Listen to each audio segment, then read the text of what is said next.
Olá, estudantes! Sejam bem-vindos ao PodFil, podcast do trabalho da matéria de Ética Filosófica do curso de Filosofia da Universidade de Brasília, matéria ministrada pelo professor doutor Anderson Flor. O tema do nosso PodFil é o ensaio Antropoceno e Capitoloceno, Natureza, História e a Crise do Capitalismo, de Dana Haraway. Por que é importante conversar sobre esse tema ou sobre esse ensaio? Primeiramente, para que possamos perceber que nós, seres humanos, não somos os habitantes fundamentais e superiores da vida terráquea, que as gerações são entrelaçadas por fios ao longo da história e que é necessário uma convivência em comunidade, compostamente misturada de seres e que cada um tem sua importância, e não uma sociedade individualizada e sugada por um sistema econômico exploratório. Agora vamos partir para o conceito de antropoceno? E o que é isso, afinal? O que é o conceito de antropoceno? E vocês devem se perguntar: que diacho é isso? Primeiro vamos saber o que é antropos. Vem de ser humano, espécie humana. É colocar o ser humano como centro de tudo, superior a tudo e todos. Será que outros organismos não foram ou são importantes para a história da humanidade? Sim, são importantes, pois sempre vivemos em um mundo de multiespécies. E você deve estar se perguntando: e o que é o Capitoloceno? O Capitoloceno é o sistema capitalista, que suga e caminha sempre para o esgotamento de recursos naturais e outros recursos, inclusive políticos, sempre tiram a culpa do ser humano para direcionar a culpa a um sistema que corrói até a finalização dos recursos, ou seja, acaba e parte para outro recurso. A autora, Dona, sugere que precisamos dar continuidade com a prosperidade de recursos para as multiespécies que virão poderem também utilizá-los. Outro conceito usado pela autora é o Chuluceno. Chuluceno. Haraway usa uma aranha, Pimoa chulu, que vive sob tocos de sequoias californianas como exemplo. Essas sequoias são árvores muito grandes. Esse nome quer dizer habitantes das profundezas.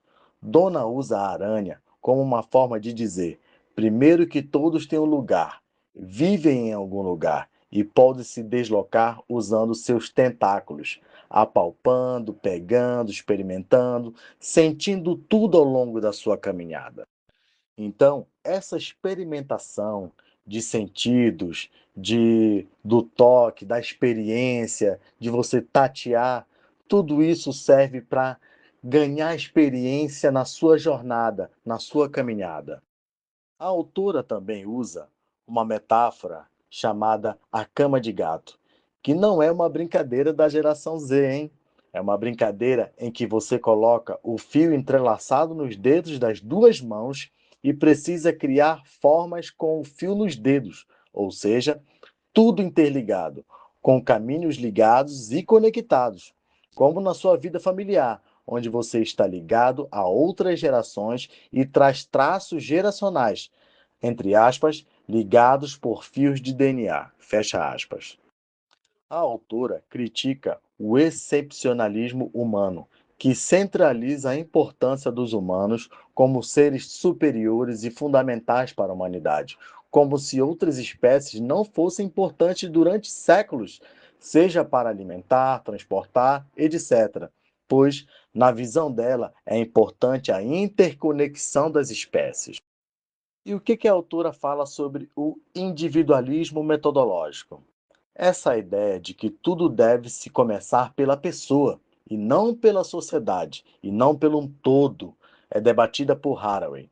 Para ela, tudo está relacionado, composto por muitos organismos, misturados, assim como uma compostagem. Um exemplo é a criação de uma política pública, por exemplo, o pé de meia, onde não se pensa em um jovem, mas milhares de jovens serem beneficiados, um grande grupo. Nesse sentido, Dana Haraway nos traz uma sugestão que ela recebeu do seu companheiro Rustin, que sugeriu o conceito de humus em vez de humanidade, e também humosidades em vez de humanidades.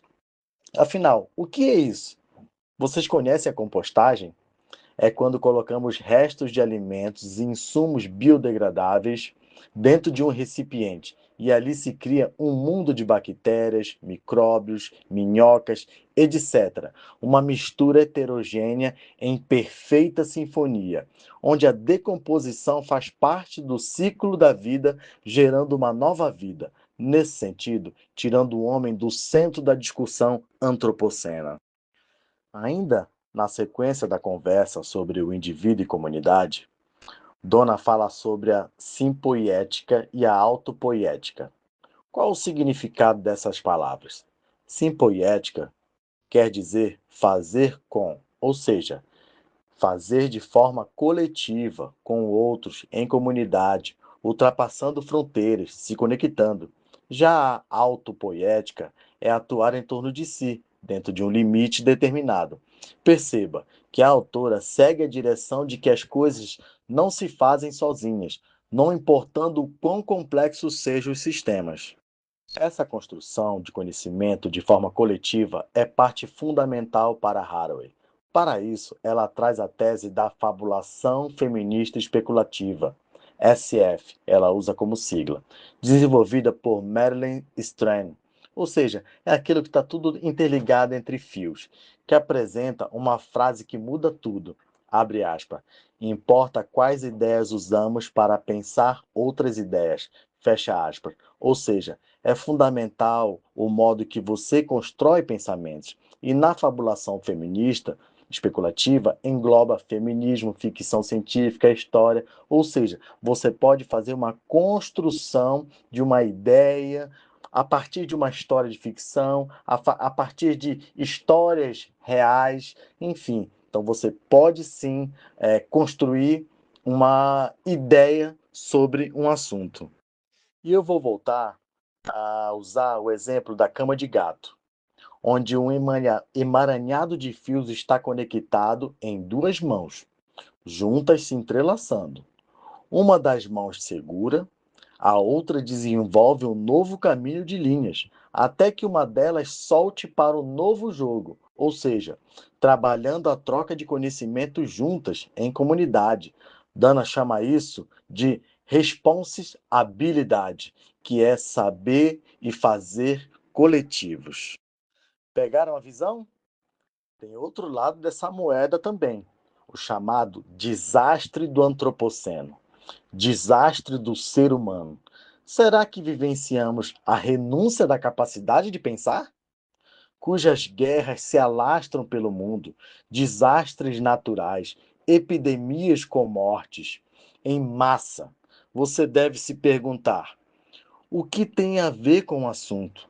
Tudo, pois a ação humana gera consequências, além da falta de responsabilidade e por decisões que fingimos não compreender ou que a verdadeira intenção não possa ser conhecida. Então, essa renúncia da capacidade de pensar, a autora chamou de, abre aspas, banalidade do mal, fecha aspas, está ligada a esse desastre do antropoceno, que alguém, nos dias atuais, por exemplo, ordena um genocídio ou até mesmo um especicídio intensificados, como é o caso de Gaza. Como ela diz, abre aspas, pensar devemos pensar, fecha aspas, pois há casos da falta de pensamentos. Vocês sabiam disso? Tem pessoas que não pensam mais. Sim, pessoal, há falta de pensamentos, quando a doutrinação domina a mente do sujeito. A autora traz um ensinamento sobre a teoria da bolsa, um jeito de acumular conhecimento. Algo como teorias e histórias são bolsas espaçosas para coletar, carregar e narrar a vida.